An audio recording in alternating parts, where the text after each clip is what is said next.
What's up, guys?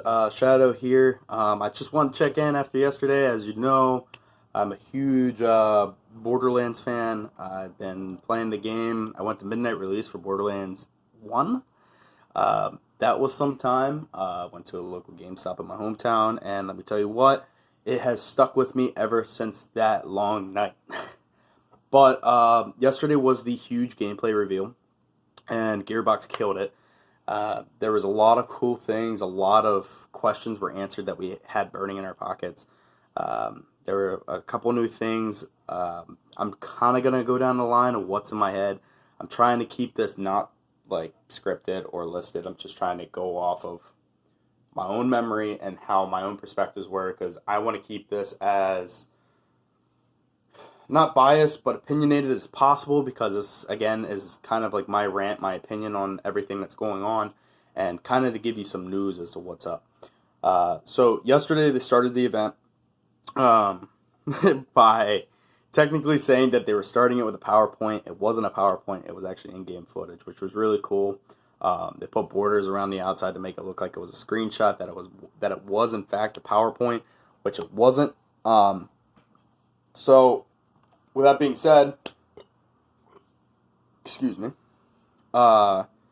they jump into the game and everybody was kind of wowed. Like, the in-game engine looks flawless. It looks so crisp. It is something completely new to the Borderlands universe, and the idea of, and I think this is extremely cool because, like I said, I'm going to school for game design, is the way that they create Pandora, how it looks the same as it did before, but it doesn't look the same at the same instance. Like, you get that feel, you get that steampunk vibe, but it's not necessarily what it looked like before. So, different environments, and it goes on where they stated that environmental boredom is a huge player, and players getting a little stale with the game, and they decided to put it down. So having these environmental changes like that and them being aware of this is very big in my opinion. So that's really cool.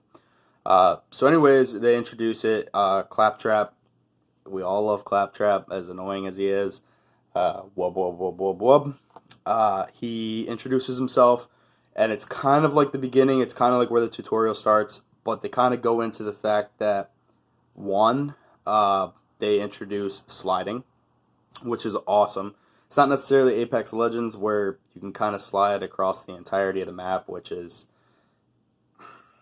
more or less like, I'm happy that they didn't go that route to kind of mimic Apex Legends, but I'm also kind of on the fence where, do we really need the slide? It did look like it was a lot of fun, but it's going to add a bunch of mechanics into the gameplay that weren't previously there. Another big thing, and this is one that I'm pretty excited for, is mantling. It's kind of like the Tomb Raider's grappling, where you can jump, and if let's say you didn't make the jump, and it's something where you can actually somewhat reach it when you jump, you pull yourself up and over it. This is very similar to other games. This happens a lot. A lot of people implement this game mechanic into a majority of these games these days. So I'm happy to see that. It kind of makes quality of life a lot better. So that in its own right is great. It adds, like I said, it adds quality of life, and it adds simplicity a little bit to it. And that way it's automatic. You don't have to push another button to do it. Another cool thing that they announced was the weapons. Most weapons have dual firing modes. Now, it doesn't necessarily mean burst and fully automatic, or semi and burst, or semi and fully automatic. That thing. These are drastic. You got to keep in mind that this is Borderlands, and they want to take it above and beyond and go a little bit crazy with it. So they show that the person playing, who was playing as Amira, by the way, which is the Siren in the new one, he picks up I believe it's a doll pistol. Now, the pistol, the first firing mode that they showed was just a standard pistol using just regular pistol rounds.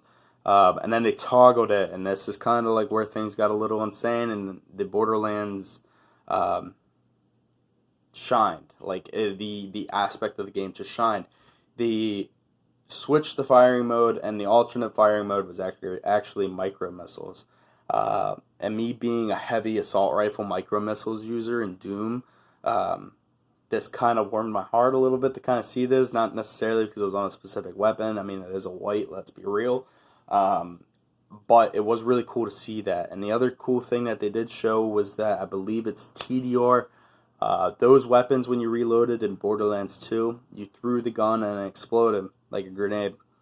Now they added a bunch of other things. So if you remember back in it wasn't necessarily a teaser trailer, but it was the first trailer that they introduced at PAX East, was the fact that guns have legs. And we all wanted to know kind of like where that was headed. They kind of showed us that, where the TDR gun, if you threw it, the gun could walk, shoot, talk. Borderlands lore. And the other ones were kind of like Borderlands 2, where you threw the gun and it bounced around. Now the gun has a voice. It's saying ooh ah ee, ooh when it's bouncing around the hallways. So that was really cool. The other cool thing that they showed with the TDR gun was the fact that you can throw it and basically it works like a MIRV grenade, where it breaks into MIRV rockets and finds the closest enemy to be able to utilize it. Later on, I know I'm kind of harping on weapons right now, but later on, Atlas is back, by the way. Atlas is one of the big weapon manufacturers from Borderlands 1. You don't necessarily see them too much in Borderlands 2. I don't even think you see them much at all. It's been a while since I actually played that. I'm a Borderlands 1 fanboy. I like that over 2. Whatever, some people like 2. I enjoy 1. I enjoy the pre-sequel. Don't get me wrong, I love 2. But back on track, they showed an Atlas pistol, and it had a tracking dart. So basically, the secondary firing, or I should say alt fire mode, was a tracking dart. And what that means is when you shoot the tracking dart, any pistol round that comes out of the Atlas pistol hits it no matter what. And from what I could tell, it was all criticals.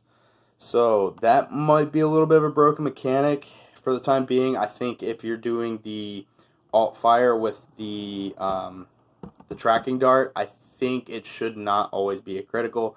I think they should be body shots. It does, 1, it does less damage, and 2, it shouldn't be a guaranteed thing. There should be skill. I believe there should be more skill involved. But yeah, that's looking like it's going to be really cool. Alright, so guns aside, they did show a couple of other things. The TDR stuff was kind of within the first area's boss fight, so I kind of wanted to touch a little bit on the health bars. The new health bars and the new level system's really, really cool. But the health bars, like especially for like bosses, show up in the top center of the screen. So like up here. So I thought that was really cool. The fact that it's easily visible. It also shows above the boss as well. That is huge. Adds a lot of quality of life stuff, especially when you're playing co-op. And what I mean by co-op, I mean local co-op. Me and my fiance play a lot of Borderlands, so a lot of times we're both kind of hard of seeing. I wear glasses, she wears glasses, but even playing Borderlands 1 or Borderlands 2 is extremely difficult with the split screen, and we have a 49-inch TV on it to get down. So it makes it extremely difficult to kind of see sometimes like what the loot is. And the other thing too is that the loot dialogue boxes, I mean that's really the best way to explain it, is much more, it's cleaner, it's crisper, it's a lot easier to read. The stats are broken down. Every gun, every item has a item score now, which is awesome. Kind of streamlines a lot of that confusion from before, making builds and stuff like that, especially for new players. That was pretty difficult. Another cool thing, speaking of co-op, loot instancing. This is huge. Anthem, Division, any other shooter looter out there. Don't get me wrong, I love those games. Anthem, not so much. But Division, for example, any other shooter looter that's out there. Hi, Pongo, what are you doing?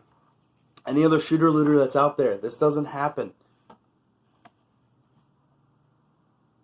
Can't wait. What do you want to do? This is like everyday thing right here. Excuse me, sir. Can I help you? No? Can you move? Trying to talk to people. Trying to do video? You want to be in my video? You want to feature in the video? I mean, we could do that. That's fine. Okay.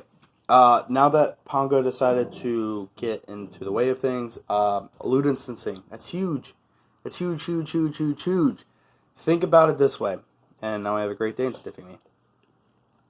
Cool. Anyways, it's very big. This is a huge thing that's going down. And basically what that is, let's say my fiance just started Borderlands 3. And I have already played it, and now this is probably going to be a real story. Watch this happen. Watch this in future streams. But if I got ahead, let's say I was level 15, and she was only like a level 4 or something like that, I could technically hop in her game. All of my enemies would show up at my level, and they would be scaled to my level. But hers would stay at her level and scaled at her level. Now, the loot. This is huge. Every weapon that drops is instanced in a co-op game. This is... I can't even explain how awesome this is. So what that means is if a weapon drops and it's in my instance and her instance, let's say she gets her own instance of that weapon and it is... Logan, chill. It is her level. Now, that gun, in my instance, is my level. And it adds this simplicity and quality of life things that are so big that any loot that I get in her game is going to reflect my current progress. That has never, ever, like maybe once or twice, but how rare is it to see that the loot that I get in a lower player level's game actually matches my current state. Now, that's way more reasons for me to hop in lower level games. Like, that is awesome. That is so cool. Now, all that aside, I know I'm really excited about that, but how could you not be?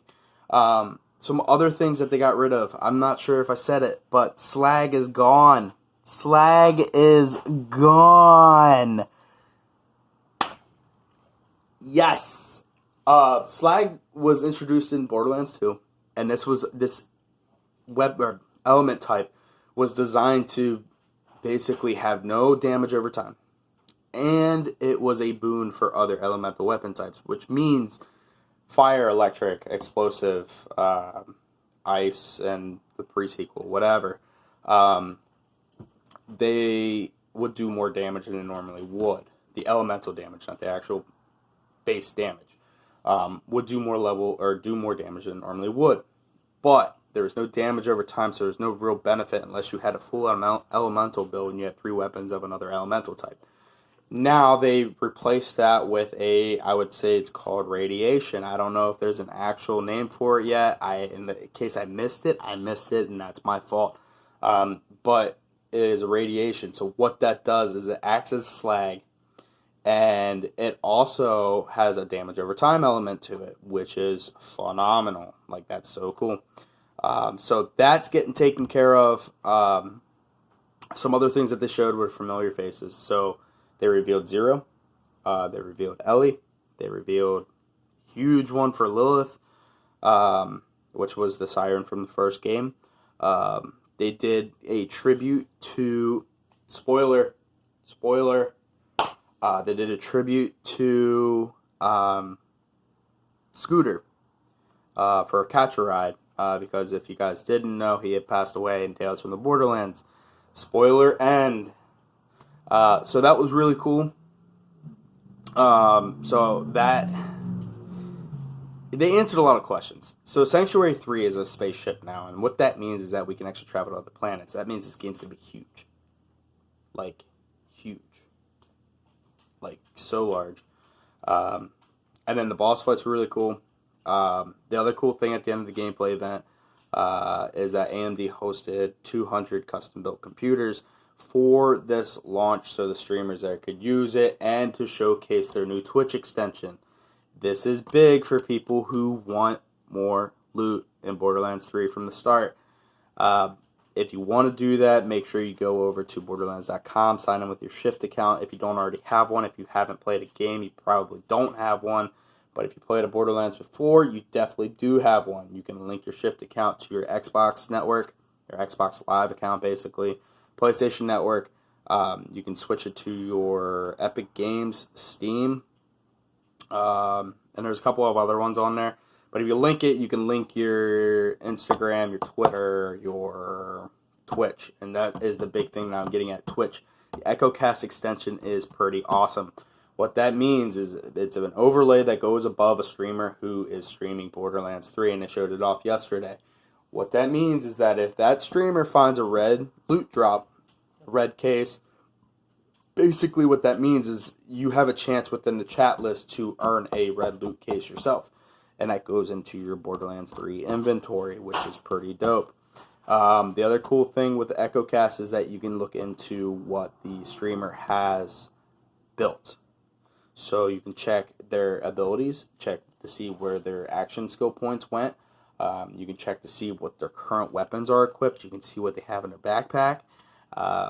All these cool things that are happening that give everybody quality of life stuff. And the other cool thing too is that going to ammo vendors now, you can just hit Y or triangle or pretty much any other button that you need on any other like a PC, I believe it's E.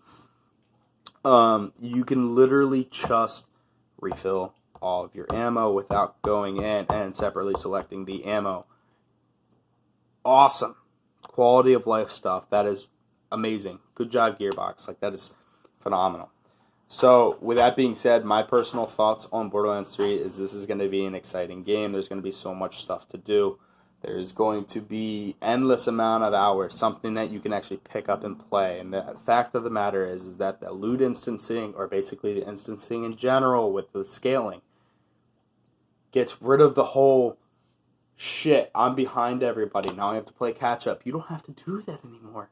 You don't have to do that. Let's say life gets in the way and you have a job, you have to watch your kids, or you have to babysit somebody's dog sit. You're going on vacation and you don't want to take your laptop with you, or your Xbox with you, your PlayStation with you. You can just hop in when you get back. Even if they are ahead, it's still instanced to what you have. That's groundbreaking. It's so cool. Anyways, with that being said, I might drop a little bit of footage in here just to show you guys what's going on. I might put some other things in the video as well. Who really knows? I guess. But I hope you guys are liking the editing skills. The videos are kind of here and there. I know I'm just videotaping off my phone or my iPad. But I'm doing the best I can. I'm trying to keep myself busy. I'm trying to keep you guys informed. Trying to do some other things. Like I said in last video, keep a lookout for the bypass pipe that should be here tomorrow. And then whenever I get a chance to go to the store and get some compressed air, I'm going to be doing Xbox One X teardowns. I'm going to do a One S teardown probably. And then I'm probably going to do some other things like streams and stuff like that coming up soon. I haven't really had fine-tuned a bunch of things in the downpipe, but they are coming, so keep a lookout. Once again, this is Shadow. Thank you guys for checking in, and I hope you guys have a good weekend. All right. Oops.